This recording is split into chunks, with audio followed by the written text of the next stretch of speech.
আমি যেটা জানি উনি আগে হিন্দু ছিল। মানে এটা করো হ্যাঁ আসলে ভালোই দেই না তোমার হ্যাঁ মজা তো গেছি গা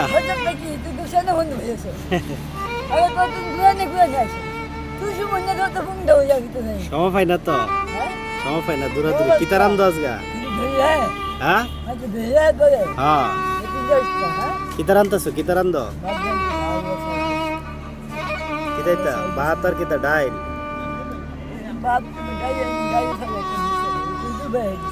মানে তুমি অবকাশে ক বছর ধরে আছো এনে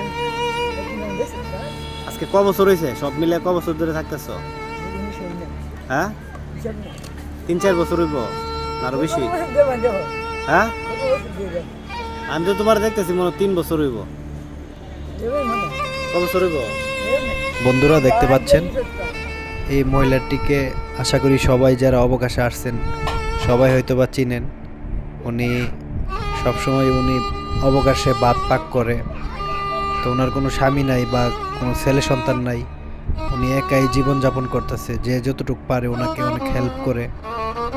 তো আমাদের শহরে ব্রাহ্মণবাড়িয়া যারা অবকাশে ঘুরতে আসেন ওনারা যতটুকুই পারেন সহযোগিতা করবেন, কারণ উনি শহরের মধ্যে আপনার অবকাশের মধ্যে প্রত্যেক দিনই উনি এর থেকে মানে উনি কারো কাছে চায় না, উনি যা যত দেওয়ার পরে ওনার ওই চাল ডাল কিনায় দেখেন ভাত পাক করে উনি একাই জীবনযাপন করতেছে।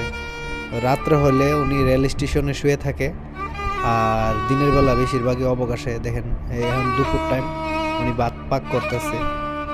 আমি যেটা জানি উনি আগে হিন্দু ছিল, এখন মানে বিয়ে হওয়ার সময় উনি মুসলিম হয়েছে।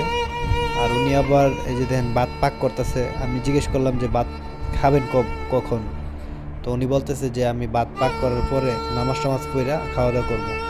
তো আশা করি আপনারা যারা ব্রাহ্মণবাড়ি অবকাশে আসেন আশা করি এই মহিলাটাকে আশা করি চিনেন। উনি আবার নামাজ টামাজও পড়ে, খুব ভালো মানুষ। তো ওনার কোনো ছেলে সন্তান নাই, স্বামীও নাই, উনি একাই জীবনযাপন করতেছে। আসসালামু আলাইকুম, সবাই ভালো থাকবেন।